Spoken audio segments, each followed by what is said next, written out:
আমাদেরকে দেখতে হয় মহিলা মাদ্রাসা যেখান থেকে রাবিয়া বসরি বের হওয়া দরকার, সেখানে মোল্লা নামের মোল্লা দর্শক সেজে নারীর ইজ্জত লুণ্ঠন করা শুরু করে দিয়েছে। নাম দিয়েছে তৌহিদি জনতা। আরে তোর কাছে সামান্য ছোট মেয়ে নিরাপদ নয়, আর তুই আল্লাহু আকবার বলে মাজার ভাঙ্গার প্রতিযোগিতায় নেমে গেছিস। আগে নিজের চরিত্র ঠিক কর। তোর কাছে একটা ছোট মেয়ে নিরাপদ নয়, তোর কাছে ছোট বাচ্চা নিরাপদ নয়, আর তুই মাজার ভাঙ্গার নাম দিয়ে ইসলাম প্রতিষ্ঠা করতেছস। কেমন বেহায়া, কেমন নির্লজ্জ, কেমন বিয়াদব হয়ে গেছে।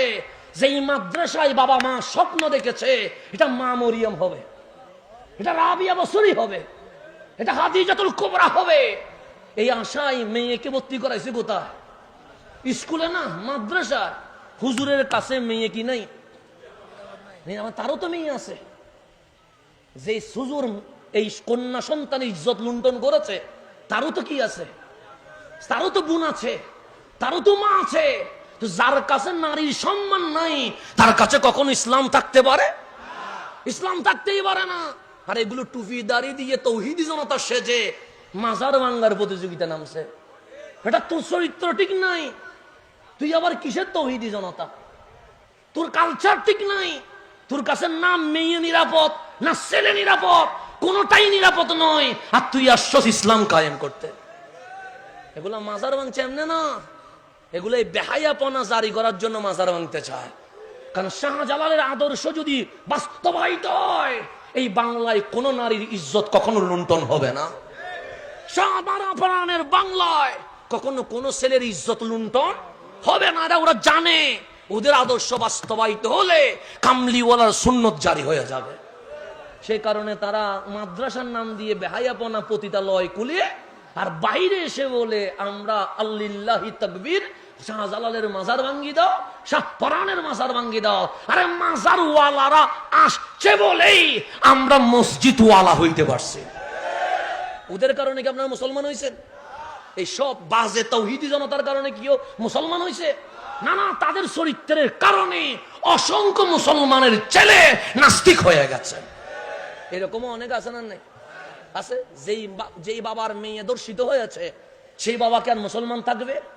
সে বলবে যে মেয়ে মাদ্রাসা নিরাপদ নয়, সেই ইসলাম দিয়ে আমি কি করব? কথা ঠিক না?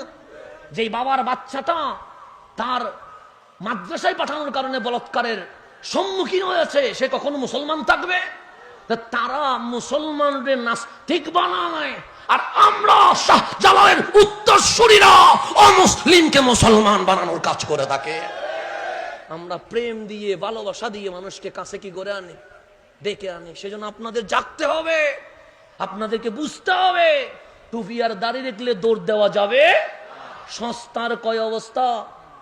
3 অবস্থা মনে রাখবেন। সেটা মসজিদে এসে যদি বলে ফ্রি চাকরি করব, তখন বুঝি দেবেন এখানে জামিলা আছে। এখানে কি আছে? জামিলা আছে।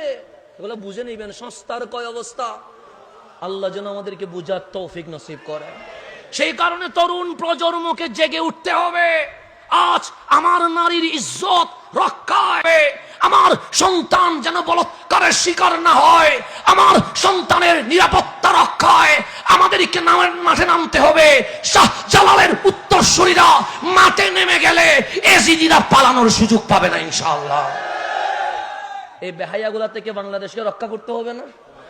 না ওদের কাছে বাচ্চা নিরাপদ আছে? আছে না?